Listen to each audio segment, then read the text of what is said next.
Currency has never been a hotter topic in MMA, particularly with the UFC willing to give up so many of its ranked contenders. But when you look at all of the fighters that have agreed to new deals in 2017, has the MMA leader taken a backseat to Bellator and other organizations around the world? Here are the top 10 contracts that have been signed in Q1 of this year.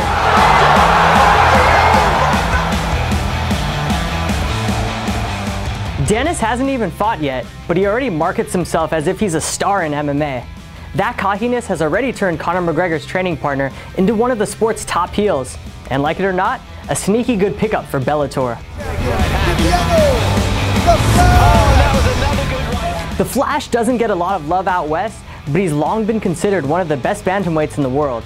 By re-signing Fernandez, one championship has retained one of its most active and accomplished title holders. After losing to Rumble Johnson in 2012, Branch went on a 10-fight win streak to become the World Series of Fighting middleweight and light heavyweight champion. The matchups will be a lot tougher now that he's back in the UFC, but there's no denying the veteran has all the tools to make a title run at 185 pounds. Even with the flyweight division struggling to break through, Horiguchi was easily the most shocking free agent departure this year. The 26-year-old had a perfect 7-0 record in the UFC outside of his title loss to Demetrius Johnson, making him a great pickup for Rizin as it lays down its roots in Japan. Knockout win for Johnny Hendricks! Hendricks is no longer the championship caliber fighter that pushed Georges St-Pierre to the brink, but the former welterweight star seems to have found new life at middleweight. After going 0-3 and missing weight twice in 2016, the 33-year-old secured his UFC future with a win over Hector Lombard in February. He's not a household name, but it was crucial for the UFC to re-sign a fighter with Sirkunov's upside. After finishing his first 4 fights in the UFC, the Canadian might just be a couple wins away from title contention. The Monsoon is one of the UFC's most promising welterweight contenders before jumping to Bellator, making him a potential cornerstone for the Scott Coker-run promotion.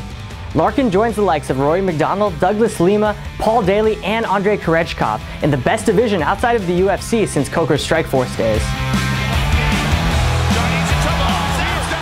Bader may not be the most exciting fighter, but there's no denying his recent body of work, which includes 7 wins in his last 8 UFC fights. There are plenty of fun matchups for the former TUF winner in Bellator, but chances are Bader gets an immediate title shot against light heavyweight champ Phil Davis.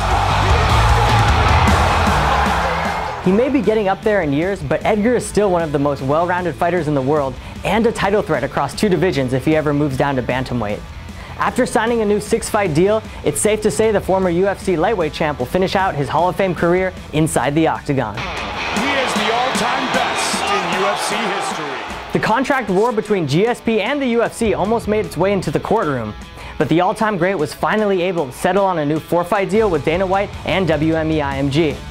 With their star power at a lull to begin the year, bringing back St-Pierre was a necessary move for the UFC to stay afloat, and one that should pay off with millions of pay-per-view buys.